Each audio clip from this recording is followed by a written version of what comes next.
Thomas huffed and chuffed to the top of Gordon's Hill.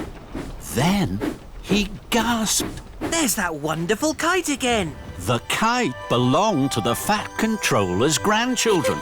They wanted to win the cup at the Kite Festival. Charlie puffed up. Look at that kite swoop through the air! Look, there's Thomas! Suddenly a gust of wind pulled at the kite. The kite flew up, up, up and away. The Fat Controller's grandchildren watched. They were very sad. Thomas wanted to help them.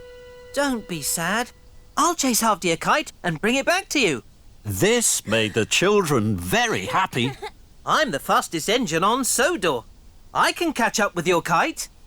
I'll help you, Thomas. No, thank you, Charlie. I'm much faster than you. I can chase this kite all by myself. So Thomas didn't go straight to Knapford with the winner's cup. He chuffed off, chasing the Fat Controller's grandchildren's runaway kite. The wind blew the kite far down the tracks. Thomas whooshed and wheeshed. His boiler bubbled, his coal crackled. I must keep up with the runaway kite. I'll puff and I'll huff with all of my might. I'm the fastest engine on Sodor. Then the wind blew the kite out of sight. Where's the kite gone? Hello, Thomas. You're huffing hard. Hello, Edward. I'm chasing the Fat Controller's grandchildren's kite. How exciting. Can I help? No, thank you, Edward. I'm the fastest engine on Sodor. I can chase their kite all by myself. At last, Thomas caught up with the kite. He was excited.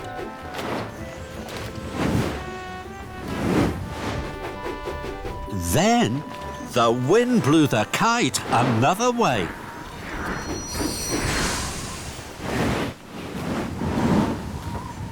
Cinders and ashes! Come back, Mr. Kite, please!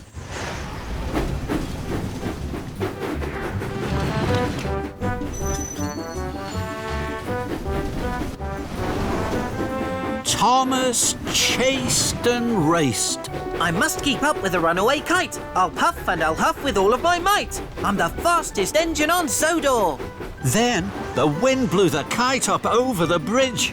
Emily was on the bridge. She saw the kite. She was surprised. Hello, Thomas.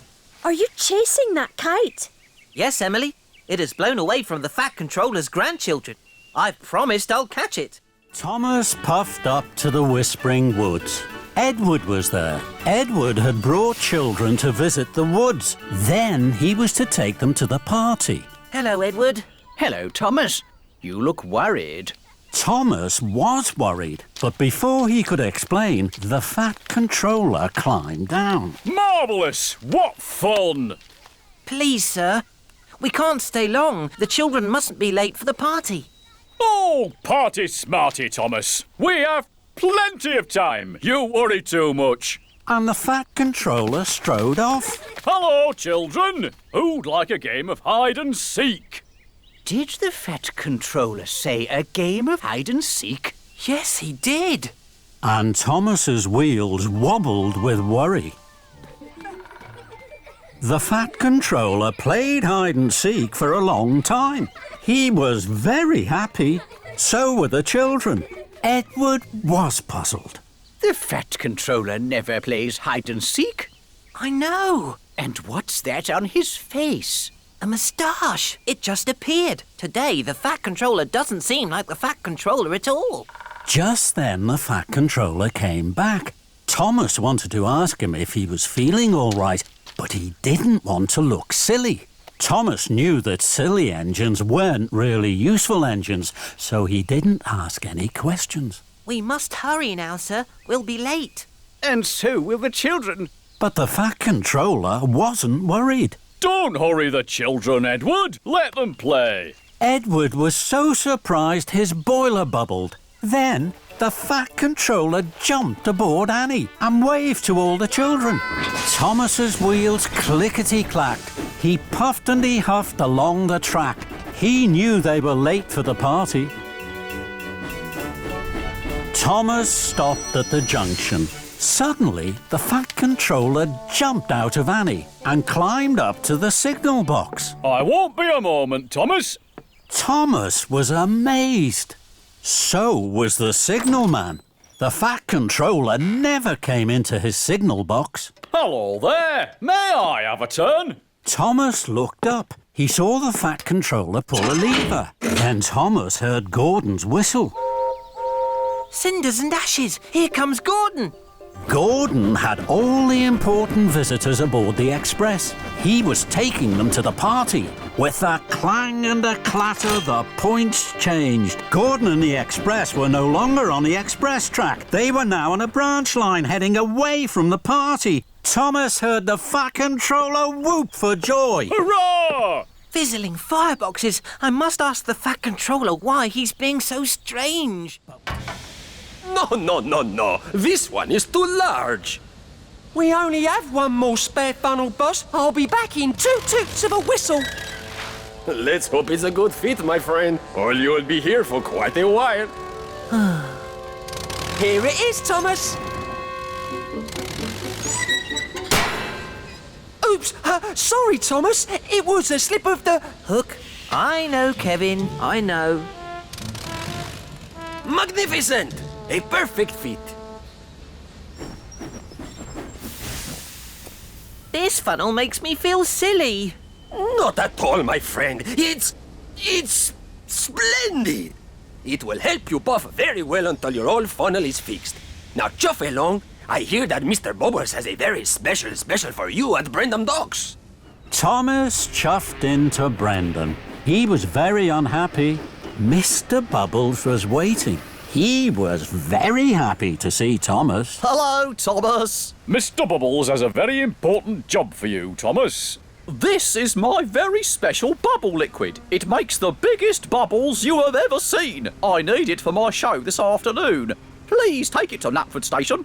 So Thomas backed up slowly and carefully to the flatbed and was coupled up. Now, you mustn't spill any of the liquid, Thomas. Puff slowly and carefully. Yes, sir. We'll meet you at Knapford. Then James chuffed up. Hello, Thomas. Ha! That's a funny funnel.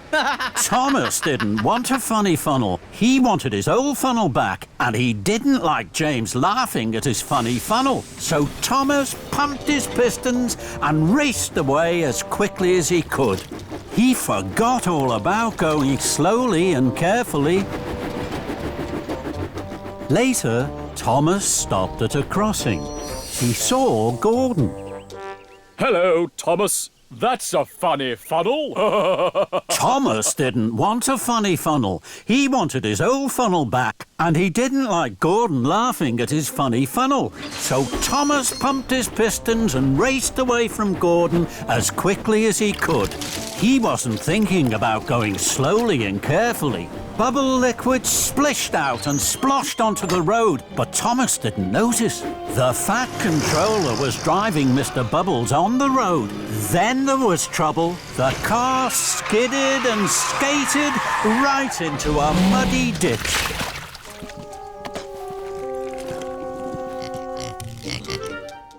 Is your piston fixed, Percy? No, it's still broken. Don't worry. I'm going to do your mail run tomorrow. Thank you, Thomas. Shall I tell you what to do? I know what to do, Percy. Now, I have to go to sleep. I shall be up very early. Well, if you're sure, Thomas. Very sure, Percy. I have to go back to Tidmouth now. I need lots of sleep. Goodbye. Percy watched as Thomas chuffed away. The next morning, Thomas woke up very early. He felt very proud to be pulling the mail trucks. There wasn't a peep to be heard as Thomas chuffed across the island. Everyone was fast asleep. First, Thomas puffed to the quarry. I must let the quarry manager know that the mail is here. Thomas was excited. He blew his whistle very loudly. And then he chuffed cheerfully away. Thomas hadn't seen that his loud whistle had woken up Mavis. Who's making that noise? Next, Thomas chuffed to the docks. I must let the dock manager know that the mail is here.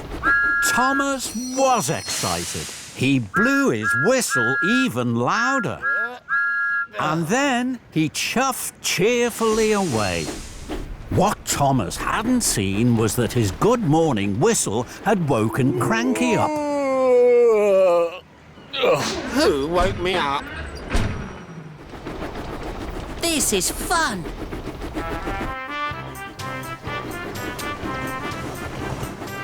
Lastly, Thomas steamed into the steamworks. I must let the Steamworks manager know that the mail is here. Thomas was so excited, he blew his whistle louder than ever. And then he huffed happily away. What Thomas hadn't seen was that he had woken Victor and Kevin up.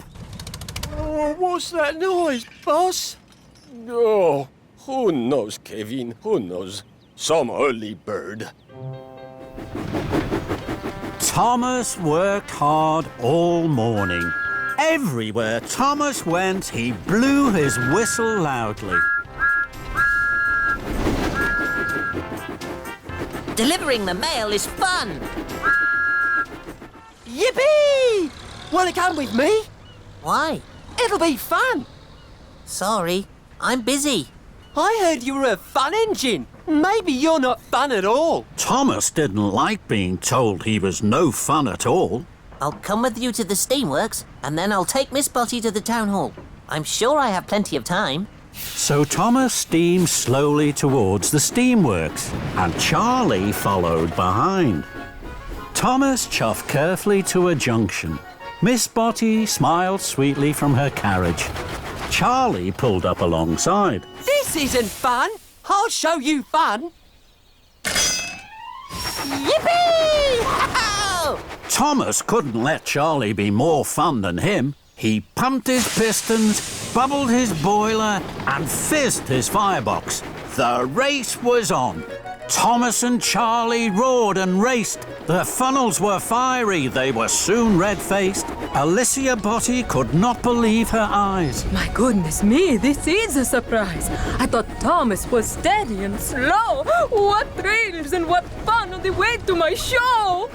The engines were laughing. The race was such fun. You're quick and you're speedy, but I'm number one. With a whoosh and a wheesh, the two engines pulled into the steamworks. Steady, boys. Who's your friend, Thomas? Charlie, he's new. I'm fun. And I'm Alicia Botti. Miss Botty, it is an honor to have you visit our steamworks. Kevin! Sorry, boss. And while Charlie was coupled up to Edward's flatbed, Miss Botty sang to the steamworks.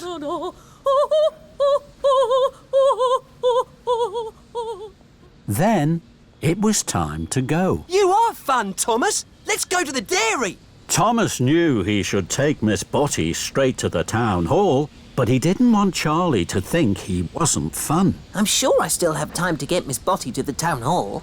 So Thomas and Charlie left for the dairy. Soon, the two engines came to a junction. Let's puff down there. We can't. That's a bumpy track. But it'll be fun. Thomas wanted to be fun, so he followed Charlie down the bumpy track. Thomas and Charlie bounced and bumped. Alicia Botty judded and jumped. And the couplings jiggered and jiggled, looser and looser. At last, Thomas and Charlie pulled up to the dairy. That was fun.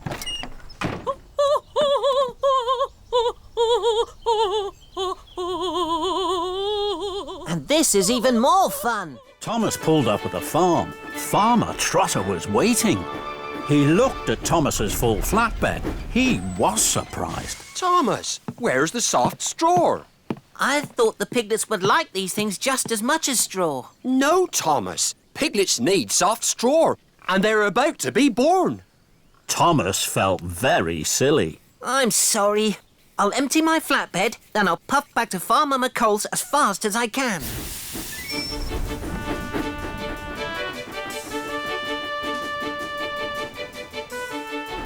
I must get the straw. There can be no delay. The piglets will need it by the end of the day.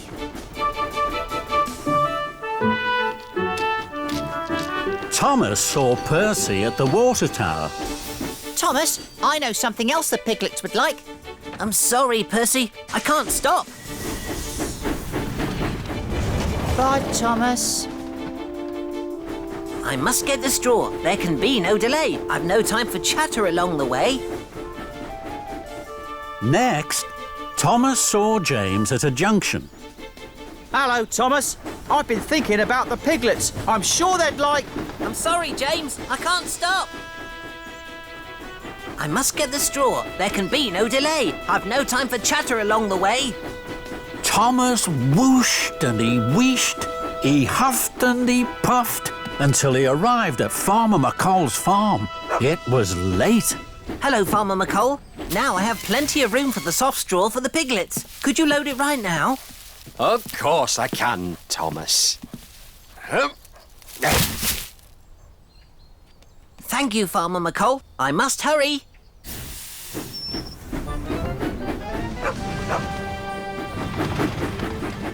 Thomas's pistons pumped and his axles ached. I must puff fast. There's no time for delay. The piglets need straw by the end of the day. At last, Thomas arrived at Farmer Trotter's pig farm. It was now nearly night time. Thomas saw that the pigs had gone. Cinders and ashes. I'm too late. You're just in time, Thomas. I need that soft straw right away. Farmer Trotter unloaded the straw from Thomas's flatbed, and he took it away to make a nice soft bed for the piglets. The piglets have just been born. Thomas was delighted. Bubbling boilers. Look how small they are and how sweet.